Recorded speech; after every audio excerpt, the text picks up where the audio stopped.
Jay, the bee dude, is back. It's been kind of a brutal winter. Yeah. Late.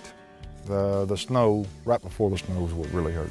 Right up before that last snow we had, everybody seemed to be doing fine.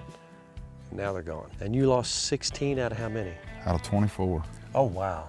Yep. This hive, like we say, so far so good. They're packing pollen in. I mean, everybody knows by the time this airs, we're usually a week behind. Yes. And if somebody's watching this much after the fact, you know, after it goes on YouTube or whatever, we're going to let them know that it's still late March. But we're going to have some cool weather even up into next week. Yeah, they're calling for this weekend. Supposed to be cool. I've got some extra patties, your spring patties. It's got extra pollen in it. Patties is a little thing. It is a food source for them. Right.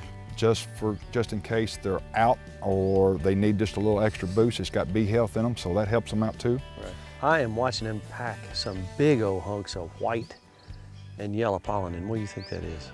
It's a lot of these maple trees and box elders. So there's a small flowers on the ground, real close to the ground. Stuff's making me sneeze right now? Yep. When you pop this top, it hadn't been popped for a while, what will you look for first time it's been open in a while? What do you want to see? Brood.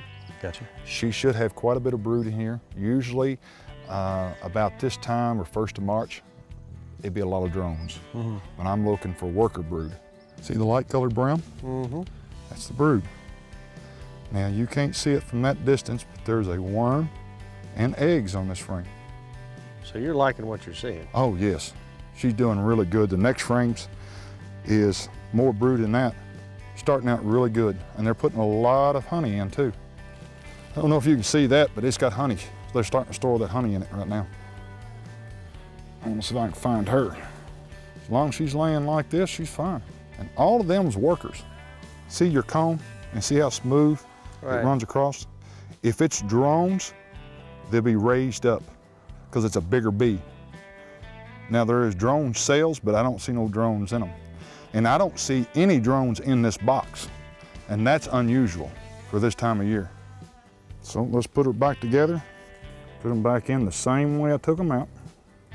Now you're going to do something as simple as just closing that front door a little bit to keep the flies and such out, correct? Yes. Insects, flies, I've seen some wasps, will move in and out because there's not a lot of guard bees. You have a slight die-off. Once it starts warming up a little bit better and it starts getting a big traffic jam in that little slot, then we'll open it back up. All right, so Dr. Beehive, what's your assessment of my patients? Assessment looks really good. I like that. At this stage, this early in the season, it looks really good. You ought to have pretty good honey flow this year. I want honey. You ought to have it. They're packing in that super right now, so. And how much could I get out of this? We have seen 3.5 to 3 3/4 gallon out of one super. Wow. A couple more weeks, maybe a month, we need to flip that box. We need to get her laying in the bottom. Let me ask you this, when am I gonna have honey? It all depends, Tim, on the blooming season. The earliest is probably about the middle of June. Oh, wow. Maybe July. Well, I want to shake your hand, thank you much. I'm ready for the flip, and then piles of honey. That butterfly fly. I'll eat it. Oh yeah, you better eat it, because there's gonna be a whole lot of it. I hope so. Thank you, man. You're mighty welcome.